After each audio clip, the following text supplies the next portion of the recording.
Michael Danby, thank you so much for joining me. Michael, Sam Dastyari taking money from Chinese interests that in some cases are so connected to the Chinese regime, is that a problem? It is, and Sam has admitted that it's a mistake. He's right that it is a mistake, and all of our senior people have said that this shouldn't have happened, and it's certainly a mistake if you connect it with Australian foreign policy.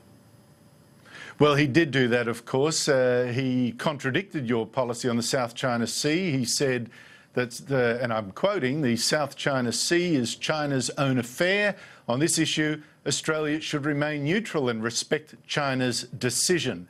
Now, do you think he said that because of the money he got from the businessman standing next to him when he said that? I think it was clearly a mistake, and it clearly doesn't represent the opposition's foreign policy. I've been involved in the previous opposition, Andrew, with Tanya Plibersek, who was our foreign spokesman, Bill Shorten, the leader, and Stephen Conroy, all three of whom actually have a policy of the Labor Party which is more critical of China than the government. Stephen Conroy, I think, has been on your program where he advocated that Australia should fly through and sail through the fraudulent 12-mile zone around these created islands that the Chinese have created in the South China Sea. No, I've pointed that out, Michael, and the reason I'm talking to you, of course, is that I know you as someone who has long warned about China's soft power, so I'm no doubt there. But I'm talking about Sam Dastyari, that, why would he make a comment so at odds with the Labor Party policy and so at odds with human rights, anyone who's concerned with human rights? Is it because of the money he got from the bloke that was standing next to him? Well, I think Sam's clearly made a mistake, and I think you need to take into consideration all of China's policies, its aggressive regional policies, its policies against human rights. I didn't believe all of this stuff about harvesting organs, but the Canadian Parliament has demonstrated that it's true. And I know our dear Tibetan friends who are peaceful and non-violent and only want cultural autonomy within a Chinese federation are treated absolutely awfully in their own country by the Chinese government. So, Sam should consider those kind of things as well before he makes pronouncements. Particularly, he shouldn't. It's not proper for a shadow minister to be making comments outside his portfolio. Is there a specific problem with politicians accepting money from China as opposed to money from America or Britain or France or wherever? Well, China is, of course, a one-party communist state, and yes, I think there is a difference. But I think the principle has just been laid down by the Senate. A resolution's just been passed as we're sitting here, Andrew, by Xenophon, the Greens and Labor, saying that foreign donations, I assume that's from foreign entities or foreign governments or individual foreigners, should not be legal, and that the Australian electoral laws should be cleaned up on donations to see that's the case. But in my view, it's actually worse to receive money from the Russians or the Chinese than a democratic state. I don't think necessarily that one should, for electoral purposes, be receiving donations from anyone, however, who is overseas. But of course, there are politicians now on both sides that are close to China, and I can see the economic imperative for doing so, but it's a worry. Michael, China's soft power here, and by that I mean trying to influence the culture as much as anything. Are you worried by it? The Chinese embassy in Canberra is the most active embassy. The Director General of ASIO has advised last year that this donations policy was something that was concerning him. You amusingly have yesterday one of the leading Chinese donors complaining that Australian politicians don't deliver for the donations that have been received. But if you look at China's more aggressive policies in the South China Sea, if you look at their funding of think tanks here like Bob Carr's think tank, ACRI, in Sydney. If you look at this foreign donations, it all makes a picture. And the Chinese are trying to move Australia out of the pro-American camp, at least into a more neutral zone. Now, my argument is, of course, and I think the argument accepted by the government and the opposition is, we want good relations with China, we want to trade with them, but you don't have to surrender your foreign policy. We don't have to move out of the democratic camp in Southeast Asia or with our American friends in order to do good business with China. You can walk and chew gum at the same time. Now, in the decades I've known you, Michael, I know you've been a defender of Tibetan rights.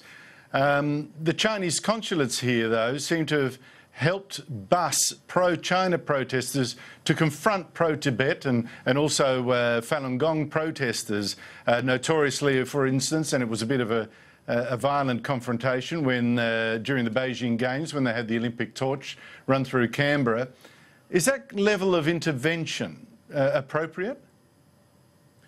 It's unusual, isn't it, Andrew? And I think the Australian government, of whatever stripe, has to indicate to our Chinese friends and the Chinese embassy that paying for Chinese students to sort of have marches down the middle of Sydney or Melbourne or Canberra streets, or counter demonstrations against Tibetans is not, or for that matter on any other issue, is not really what's accepted as a norm in Australian society. Of course, Chinese people or anyone are entitled to have their own views, etc.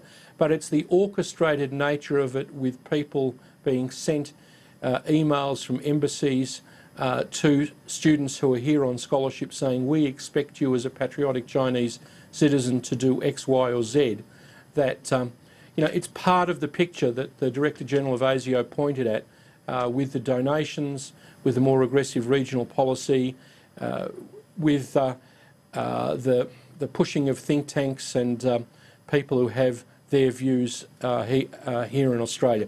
There's an organisation called the Association for the Unification of China, which is composed of patriotic Chinese and sometimes Chinese Australian businessmen who fund many of these activities, and it's said by analysts and some of them here at the Parliamentary Library and the Department of Foreign Affairs that people can't do business in China unless they fund pro-Beijing political activities here in Australia.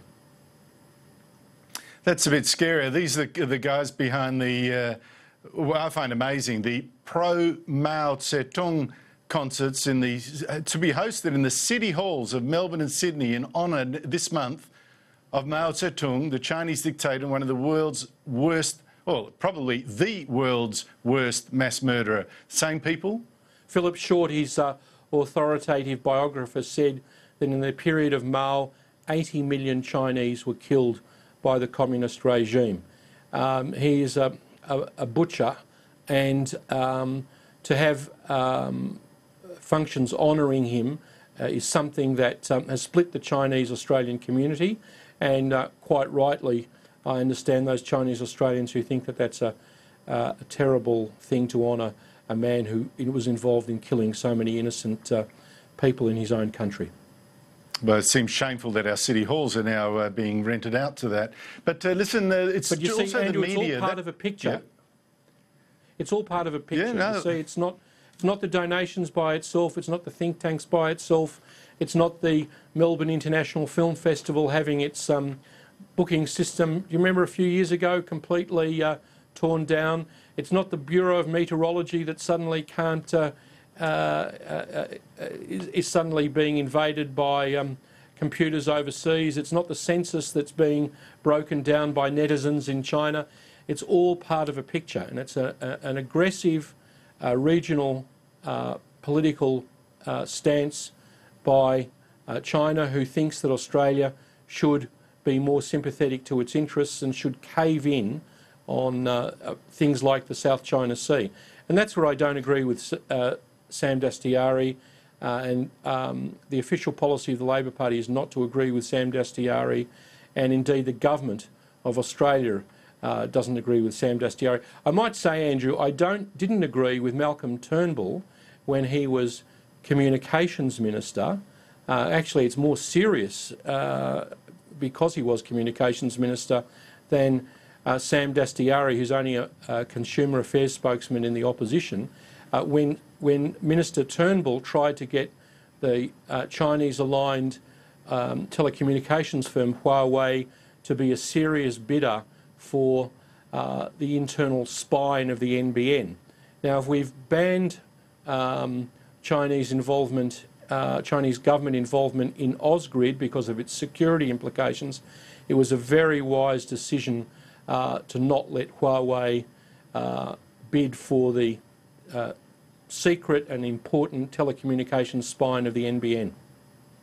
Yeah, but it wasn't just there, Michael. You know, why don't you go on and say, also under his watch, the ABC and China's Shanghai Media Group signed a media agreement to share more news and entertainment content. And there's now some evidence that that decision has influenced ABC content, at least overseas.